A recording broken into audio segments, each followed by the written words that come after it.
خود فرماتی ہیں کہ جب ہم اپنے والدہ ماجدہ کے پاس، جب ہم آپ کے والدہ ماجدہ کے پاس پہنچے، یعنی بی بی آمینہ کے پاس پہنچے، تو ان سے عرض کیا کہ اللہ اس بات پہ شاہد ہے کہ ہم نے اس بچے سے زیادہ بابرکت بچہ کبھی دیکھا ہی نہیں۔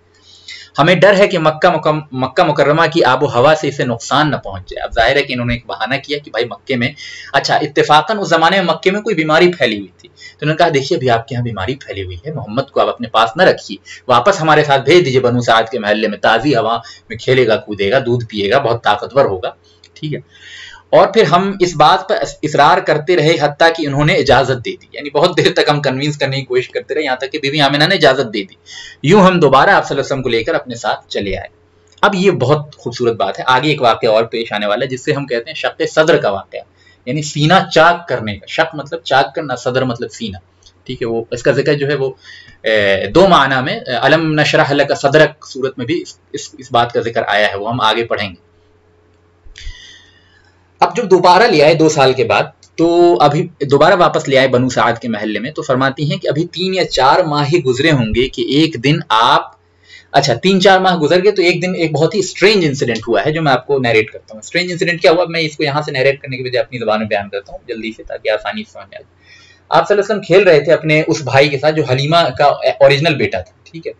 تو دونوں رضاعی بھائی ہوئے، رضاعی کہتے ہیں رضاعت سے، دودھ پینے کی وجہ سے جو بھائی ہوں ان کو رضاعی بھائی کہتے ہیں، ہے نا، یا جس کو کہتے ہیں رضاعت والا رشتہ، ٹھیک ہے۔ تو چونکہ دونوں نے حلیمہ کا دودھ پیا تھا تو دونوں رضاعی بھائی ہوئے، تو یہ دونوں کھیل رہے تھے، حلیمہ کا اپنا بیٹا اور محمد صلی اللہ علیہ وسلم، یہ 2 سال 2.5 سال کے رہے ہوں گے اس وقت، آپ صلی اللہ علیہ وسلم 2.5 سال کے تقریباً۔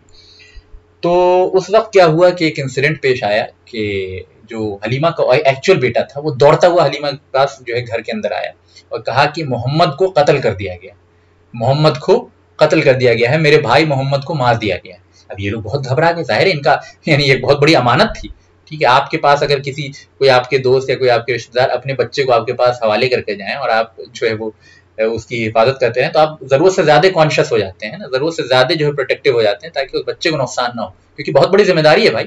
ایک تو آدمی انسان اپنے بچے کو لے کے بھی بہت پروٹیکٹیو ہوتا ہے، لیکن اگر کوئی دوسرا آپ کے اوپر ذمہ داری ڈال کے جائے تو انسان اوور پروٹیکٹیو ہوتا ہے، پھر بہت یعنی خدشہ لگا رہتا ہے۔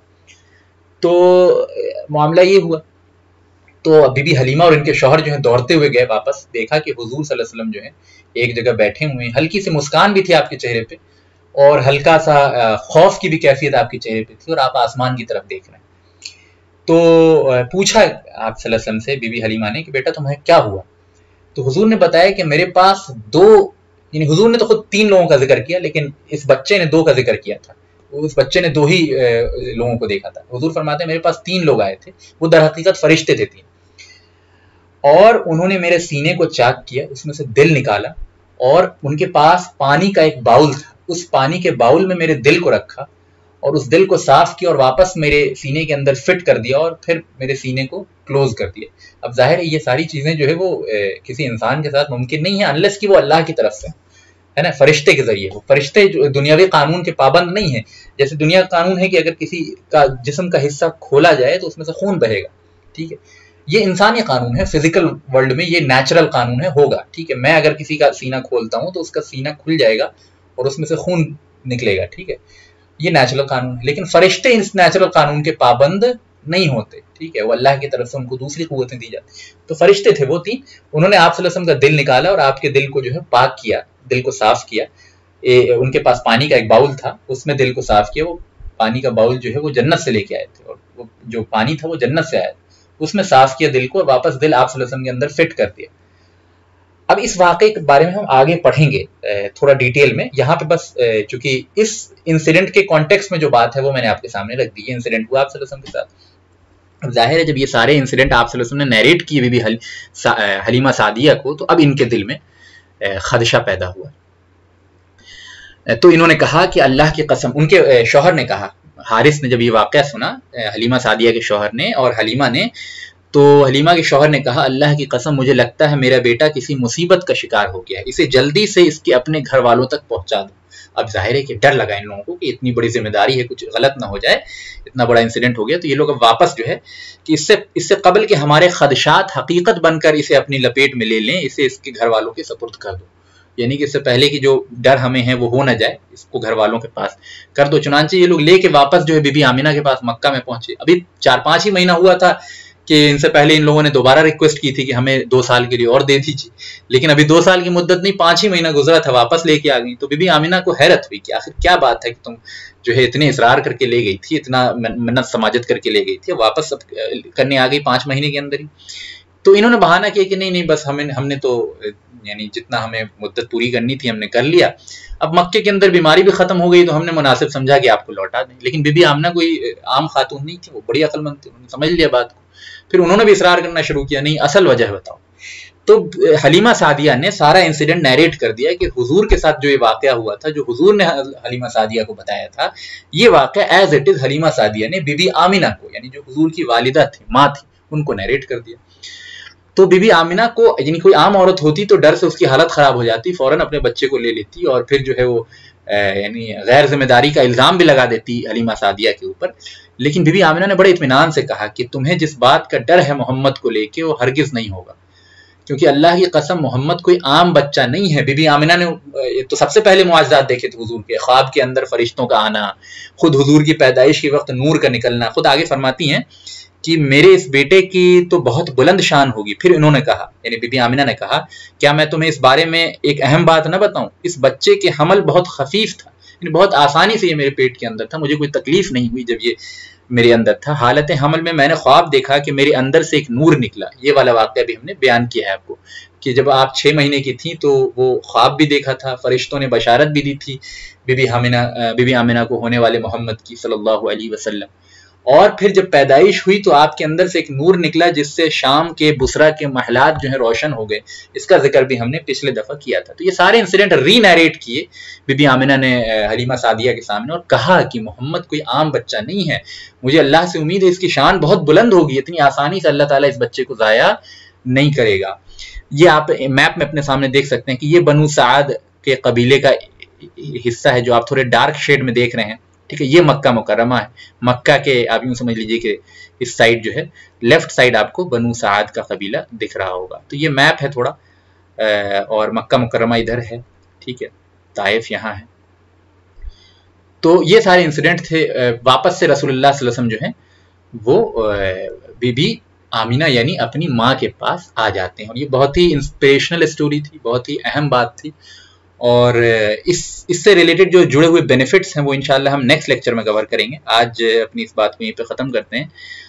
انسیڈنٹ یاد رکھیے گا، ریوائز کیجیے گا، اور اللہ تعالیٰ سے دعا ہے کہ جو بھی بات ہم نے پڑھی اللہ تعالیٰ اس کو شرف قبولیت عطا فرمائے، اور مزید آپ لوگوں کو بھی پابندی سے اس کو اٹینڈ کرنے کی توفیق عطا فرمائے، مجھے بھی عطا فرمائے، اور حضور کی محبت جو ہے ہمارے دلوں کے اندر پیدا فرمائے، حضور کی تعظیم اور حضور کی اتباع کرنے کی خواہش جو ہے وہ ہمارے دلوں کے اندر پیدا فرمائے۔ وآخر دعوانا ان الحمد للہ